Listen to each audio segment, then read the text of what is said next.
Venezuela, Iran, Cuba. These are all countries that were in the realm of influence of Beijing. And they're the countries where the United States is pursuing a change. So there is the war that we watch on the evening news and the real interest behind them that is driving it.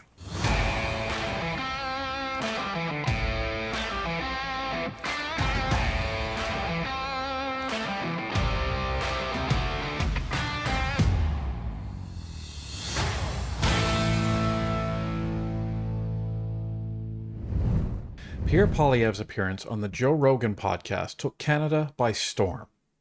But his appearance on Stephen Bartlett's The Diary of a CEO podcast may be far more impactful.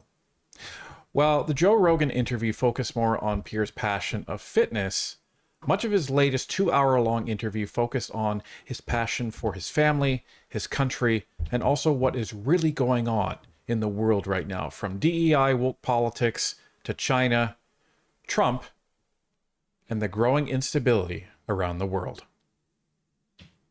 Let's take a look.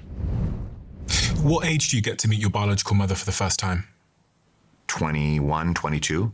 My adopted mother was very gracious because I said, I won't meet my biological mother without the permission of my adopted mother. She did all the work of raising me, all the hardships, she put up with all of my rambunctiousness in teenage years and drove me to hockey practice and, emptied her bank account to pay for our food and stuff. So I did not want her to feel like she was going to be left behind or forgotten about or replaced. And I asked her, would you be okay if I met her? And she said, yes, of course, because I won't always be here and I always want you to have a mother. And I thought that was a really incredible thing to do because it's such a big part of a mother's identity is that they are the mother of that child. But to have a love that's so much deeper than that personal identity or interest is something I'll always remember. It's one of the most gracious things I've ever seen. I can see the emotion in your face as you say it. Yeah. It's still there. Yeah, I hadn't thought about that in a while. What beautiful people. Yes, we're very blessed, and it's people like these that inspire me, that keep me going in this crazy world of politics. So you get to meet your biological mother at 21, 22? Yeah, around that. Yeah. We've had the privilege to chat with Pierre Poilievre a couple times, obviously on camera, but also off camera. And we've said many times on our live streams and in our videos that we wish that the Canadian people would be able to have these conversations themselves.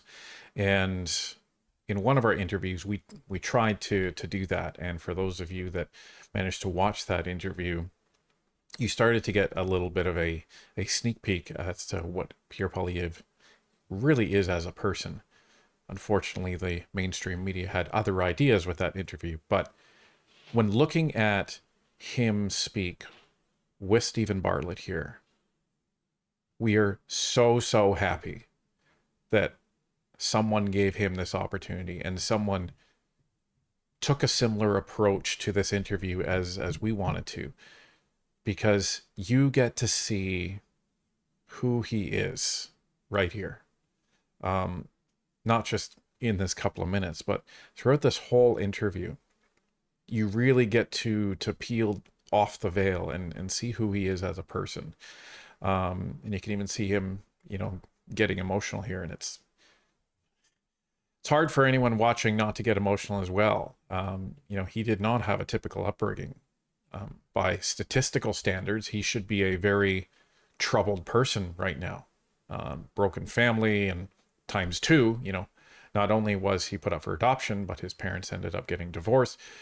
Statistically, he has a very, very low probability of actually succeeding in life, never mind being one step away from being the leader of a country. So it's fascinating to listen to this and to hear his MO, to hear his philosophy.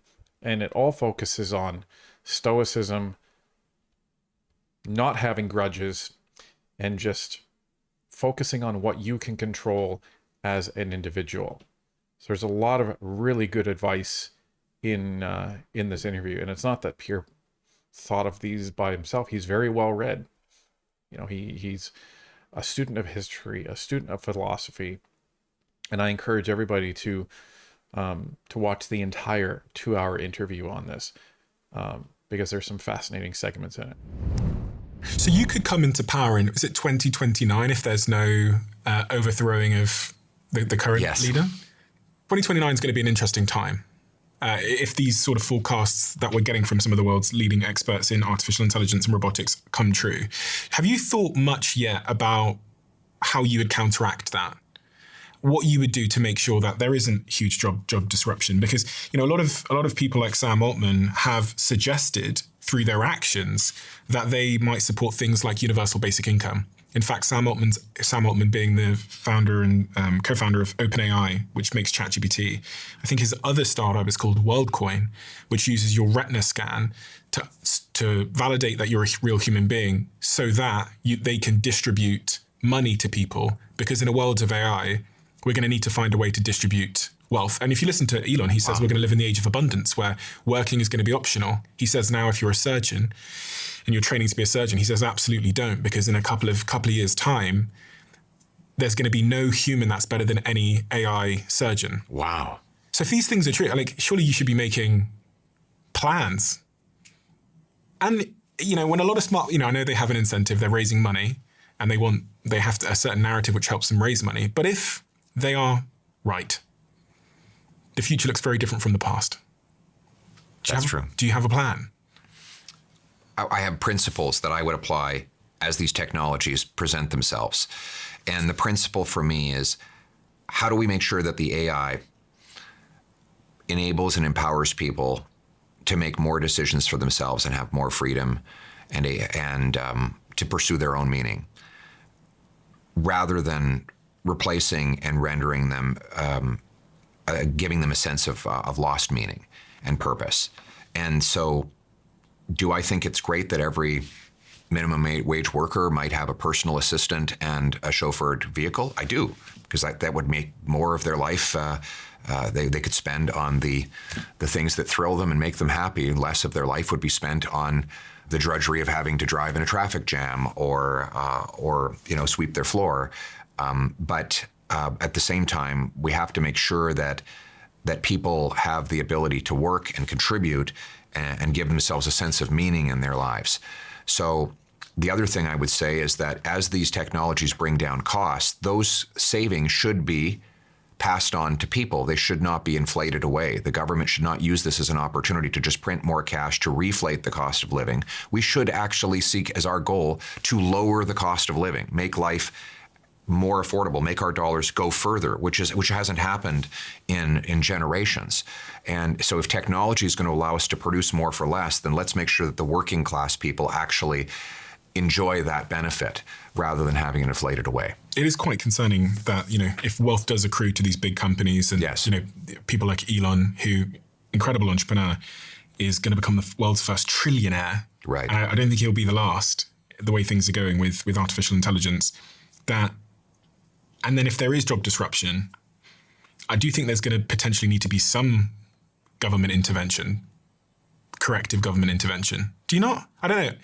Nobody knows exactly what's going to happen. I mean, it was, Paul Krugman, the Nobel Prize winning economist, who embarrassingly predicted that the internet would have no more impact on our lives than the fax machine.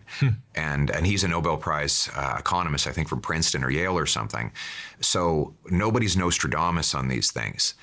But we have to have guiding principles, and mine are the rules around technology should always be geared towards giving people more agency, more meaning, and more control over their lives, and not less. This was a very interesting section for me, not just because I spent over 20 years in the tech sector, but because it juxtaposes economics and politics and technology together. So he's faced with this question, okay, everyone is saying that AI is going to change our lives. You know, do we jump to universal basic income? And we've heard this discussion brought up many, many times. And Our position that we've stated many times is that we've already tried this experiment, and that experiment was COVID. Many countries tried this experiment. What ended up happening? Well, rather than work, people said, I'll take that money and I'll just stay at home and do nothing. Thank you very much. And the problem is the government just printed tons of money, increased inflation, and then that led to the cost of living going sky high. So it's interesting the way Pierre responds to this type of thing, because Stephen Bartlett is saying, well, shouldn't you be planning for this? And Poilievre's response is, well, we don't really know what's going to happen yet. And he goes on to quote Nobel Prize winner that said at the time, and just about anybody in IT can tell you this, where they said, oh, it's just going to be a fad and this is going to go away. Business leaders across the world took that advice to their peril. And that opened the door for all of these new companies and all these new websites like eBay and Kijiji and OpenAI and all of these different e-commerce sites. And then the rise of digital media and YouTube and TikTok and Twitter. And then the rise of independent media. All of this came because of the ignorance of people. So the point is all of these quote unquote experts, they don't know what's going to happen until it happens. And if you take yourself out of your core principles and you just start trying to plan based on what others are saying is coming, Pierre Poilievre is saying, well, that's when you can fall into this trap. So you can plan, but you need to stick to your core principles. And if your core principles are lowering the cost of living, maximizing freedom, and ensuring that people can operate with increased, not decreased, meaning in their lives, then that's what we should be planning around. This is the whole concern about technology, and it has been talked about, written about, movies produced about, in that the more a society evolves technologically, the less meaning that you actually have in your lives, because it decreases the human interaction. It decreases the actual, I would say, the color of life. So it completely strips away everything that makes life interesting and beautiful, and it distills it down to zeros and ones. And the emotion and the passion of life becomes machine-like, because that's where society is heading. So we have to be very careful as a society as we move forward to ensure that we are the masters of where that technology is driving, not the technology itself. What is the biggest threat, do you think, to the Western world and the Western way of living? Because people often, they point at Iran, they say China, they say Russia. I think it depends on what China decides to do. I mean, China is a spectacular and brilliant civilization with so much to contribute to world harmony, if that's their choice.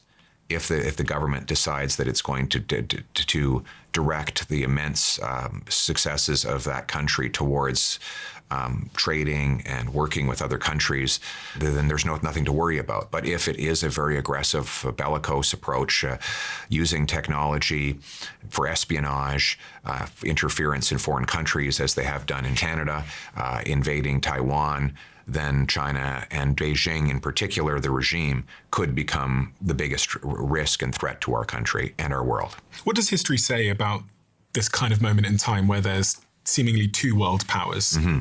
Well, there is an incredible book called Thucydides' Trap, which a professor named Allison said that throughout history, he took, I think, 20 occasions where an incumbent superpower was caught up on by a challenging superpower. And in, I think, the majority of cases, it did end up in war. And now he said it's not necessary, though. And it doesn't have to happen. It can be avoided. And he lays out a plan in his book for it to be avoided. I think it can be avoided as well if Beijing can be made to understand that it is in the interest of China to be part of the community of nations, to work collaboratively, to trade freely, to be a partner rather than an enemy. And I hope they make the right decision. is it fair to say that the United States is really at war with China now already, but just through proxy wars and other types of sort of economic wars? And because now that they both have nuclear weapons, you can't really have a direct conflict, can you? Well, let's put it this way. Venezuela, Iran, Cuba, these are all countries that were in the realm of influence of Beijing. And they're the countries where the United States is pursuing a change. So there is the war that we watch on the evening news and the real interest behind them that is driving it. This was a very interesting section, I thought, because we've postulated this as well in response to some questions from folks. Often what goes on in geopolitics, I hesitate to say always, but often what goes on in geopolitics is you have this surface level understanding that is conveyed to the general public at large around the world, and then there's the actual play that is going on behind the curtains and the real motivations. So while two things can be true at the same time, like Iran and nuclear weapons, that's a concern, you have to look at the pattern on where things are going. And I don't think this is just Donald Trump and going after oil and things like that, because that was one of the questions Stephen Bartlett actually posed them. Is it just all about oil, though? Because, they're all about oil. Well, that might actually be part of the reason, but it's not that they're going after their oil for the US's self-interest. What seems to be the case is that China is acting out of self-interest in allying itself with these different areas around the world. Not all of them for oil, some of them for proximity, but in many cases, they are trying to, feed their machine from these natural resources around the world. And you see the United States very now methodically severing and trying to change the realm of influence of these different countries, because it cuts them off from China and realigns them to the Western world. And this is going to be increasingly a problem for China as all of these different nation states get severed from its realm of influence. So there's a geopolitical chess match that's going on behind the curtains, while a different story is distributed to the populace at large. It's very interesting in terms of global chess, and it's interesting to see Pierre Poilievre also talk about this very cautiously as he does so. So you won $10,000 for submitting this. Yes. When you were 20 years old, explaining what you would do if you ever became the Prime Minister. Yes. And I would like you to actually just read the opening 3 paragraphs, because it does it is quite interesting to see how you've evolved, if at all. Could you just read those first 3 paragraphs and give me any other of the context which I might have excluded? Sure. Although we Canadians seldom recognize it, the most important guardian of our living standards is freedom. Freedom to earn a living and share the fruits of our labor with loved ones. The freedom to build personal prosperity through risk-taking and strong work ethic. The freedom of thought and speech. The freedom to make personal choices, and the collective freedom of citizens to govern their own affairs democratically. Government's job is to constantly find ways to remove itself from obstructing such freedoms. Human beings are graced with the gifts of creativity, wisdom, and ingenuity. The best way for a society to go about improving its living standards is to allow citizens to apply these qualities to the challenges of everyday life. Asking a prime minister to single-handedly improve the living standards of 30 million of the world's brightest is about as realistic as asking him to take to an Olympic sprinting track to help a lineup of world-class athletes reach the finish line. The more the government becomes involved in the race, the greater the number of hurdles competitors will encounter. Therefore, as Prime Minister, what I would do to improve living standards is not nearly as important as what I would not do. As Prime Minister, I would relinquish to citizens as much of my social, political, and economic control as possible, leaving people to cultivate their own personal prosperity and to govern their own affairs as directly as possible. This is a fascinating segment because This is Pierre when he was barely an adult. And what he has said is that he has been remarkably consistent over what he thought back then versus what he thinks now. The details may change and the how-tos may change.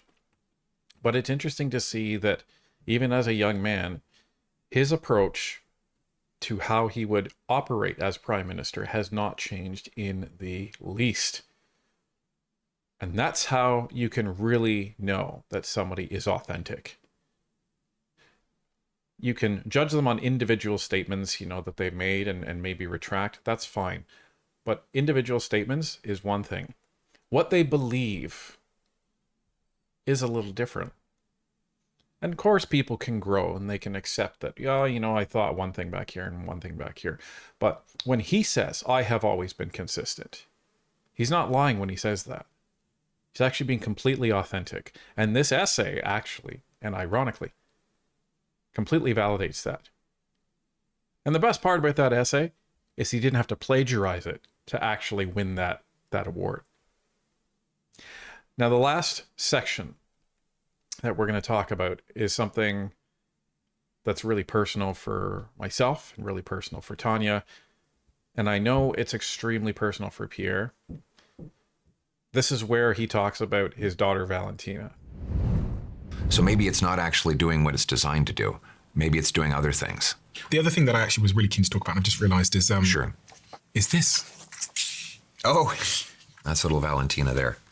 She loves to be on Daddy's shoulders. How old is Valentina? Valentina is 7 years old. 7 years old. And she's nonverbal? She's nonverbal, yes. What does nonverbal mean? She is autistic. She's on the spectrum. So the biggest difference between Valentina and other children is the ability to communicate verbally. So we're working very hard on that. She's making some encouraging progress, but she does have some challenges in that area. She's very acrobatic and rambunctious. She loves to climb, swing, bounce, jump, and she is extremely affectionate. And one of the superpowers she has is that whatever she does 100%. She's also 100% authentic. So, and that's not the case once kids get old enough to manipulate to get what they want. They can put on acts and artifices. She doesn't do that. She's the real deal all the time. You know exactly how she feels because she indicates it. And she's very blessed to have a little brother, Cruz, who adores her and treats her better than anyone else in the world. I often hear parents talk about their concerns with, someone like Valentina growing up in the world as nonverbal. You're not going to be here forever to protect her. And, I was saying to you before, my brother has 3 kids under the age of, 7 years old now. And I've noticed just how much he thinks about how they're going to be when he's not here. How does that relate to Valentina being nonverbal and how you think about the future? Well, a lot of things. Like one, we obviously have to build up a nest egg for her so that if she can't earn income, she will have the resources for a great life after we're gone. And second, we're really hoping that we forge a very permanent and deep bond between her and her brother Cruz, because he will be there. And one of the things he says again and again is, my job is to protect Valentina from bad guys. So this is a good attitude, especially that they are actually in the same class. Even though she's older, she is in his class at school. And so he's daddy's eyes to protect our little princess. But I think when he's older, I believe, based on his nature, that he's going to be there for her. And we are building a plan towards that. This section is just so powerful for, I think, anybody that has a child with special needs, child with autism. And I think Pierre is right on the money that Valentina is so fortunate to have a little brother that will be her big brother her whole life.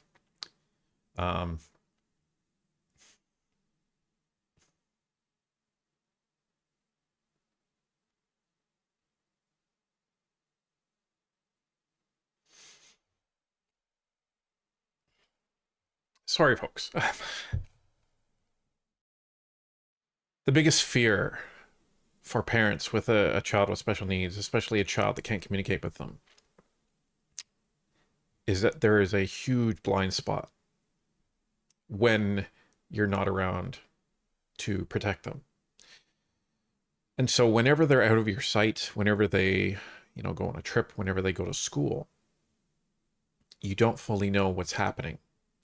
You don't know if they're smiling and laughing. You don't know if they're sad and scared. You don't know if children are playing with them or being mean to them.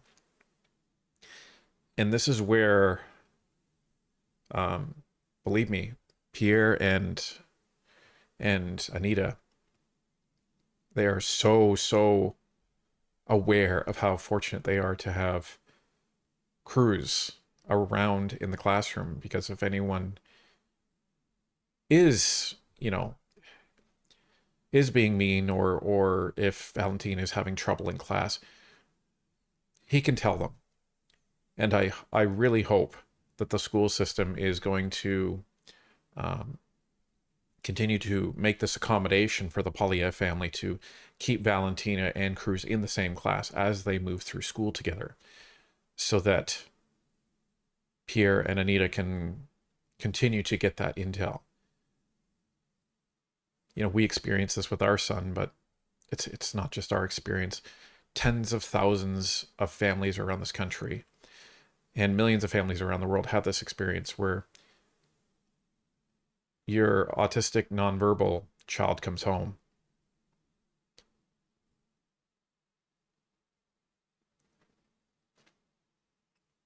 and you can't ask them how their day went.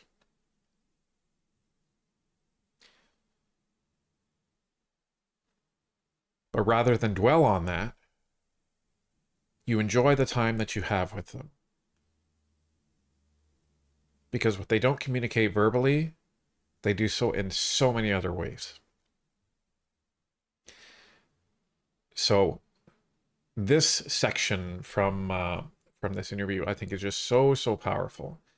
And I think it's so appropriate that this interview was released yesterday, which is World Autism Day, because it highlights and gives a glimpse to people into the world of a family that has an autistic child, and all of the different aspects that go along with that. And there's many different aspects where you don't hear. There's a lot of very hard days, right, that you don't hear about.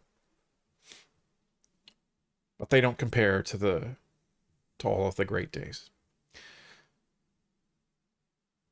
And this is what we hope Canadians get to see. This is what we hope people that, if you're just willing to not give the Conservatives a chance or give Pierre a chance, give your heart the opportunity to just watch this interview, to get a different take on what Pierre Poilievre and his family are like. And you will learn what his values are. And you will really learn the type of man that he is. He has a deep love for his family, equaled only by his love for his country. And I think that if Canadians get the opportunity to get to know Pierre Poilievre here, you may just afford us the opportunity to change the fortunes of this country in the next election.